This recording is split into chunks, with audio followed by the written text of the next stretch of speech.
ब्रह्मांड में धरती से सैकड़ों प्रकाश वर्ष दूर एक विशाल बादल छुपे हैं, जिसके कुछ क्षेत्रों में अजन्मित तारे छिपे होते हैं। आइए जानते हैं कि वो ऐसी कौन सी जगह है जिधर सितारों का जन्म होता है और पृथ्वी के कितने करीब है।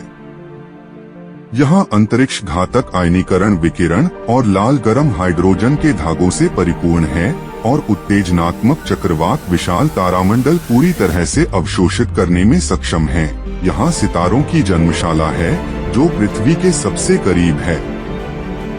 ब्रह्मांड में एक विशाल बादल है जो धरती से सैकड़ों प्रकाश वर्ष दूर स्थित है। यह एक तारों का पैदा होने का स्थान है। बादल आयनकारी विकिरण, लाल गर्म हाइड्रोजन के धागे और पूरे तारामंडल को अवशोषित करने की क्षमता रखने वाले उत्तेजनात्मक चक्रवातों से भरा है।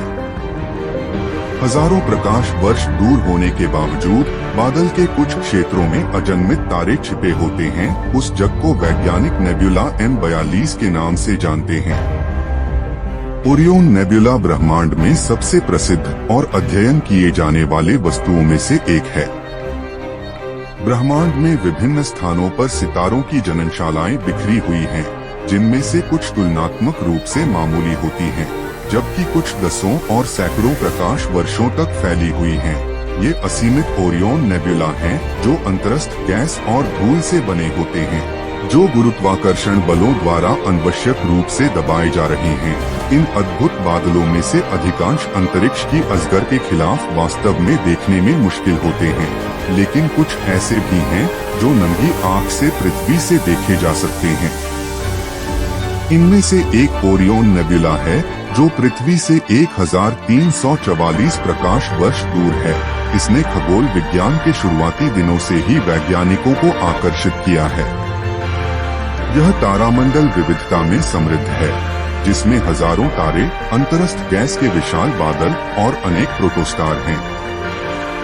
इसका विशाल आकार लगभग 23 प्रकाश वर्ष व्यास में फैला है, जिसका कुल द्रव्यमान लगभग 10,000 सौर द्रव्यमान है।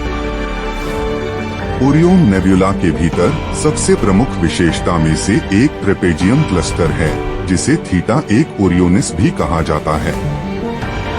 यह खुला तारा समूह लगभग 3 लाख वर्ष पुराना है और 8 मुख्य घटकों से बना है, जिनमें से कुछ द्वितीय तारे हैं।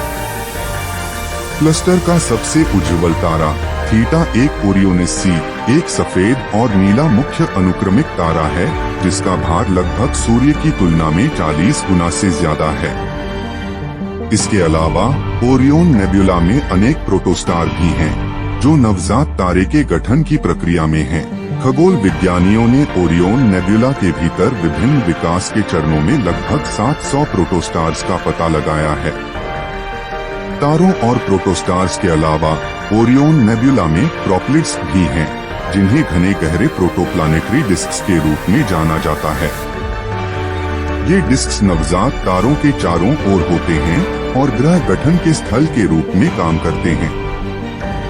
समग्र रूप से ओरियन नेबुला तारों के गठन और उनके आरंभिक चरणों का अध्ययन करने के लिए एक रोचक प्रयोगशाला के रूप में कार्य करता है। इसके जटिल संरचना और विविध घटनाओं ने खगोल विज्ञानियों को प्रेरित किया है। ऐसा माना जाता है कि मिल्की वे आकाशगंगा में नेबुला कहलाने वाली लगभग 20,000 नेबुलास हैं, जिनमें से प्रत्येक अपने विकास में बहुत देर से एक केंद्रीय तारे से अपेक्षाकृत हाल ही में निष्कासित गैस का प्रतिनिधित्व करती हैं। आकाशगंगा में धूल के अंधकार के कारण केवल लगभग 3,500 नेबुलास को सूचीबद्ध किया गया है।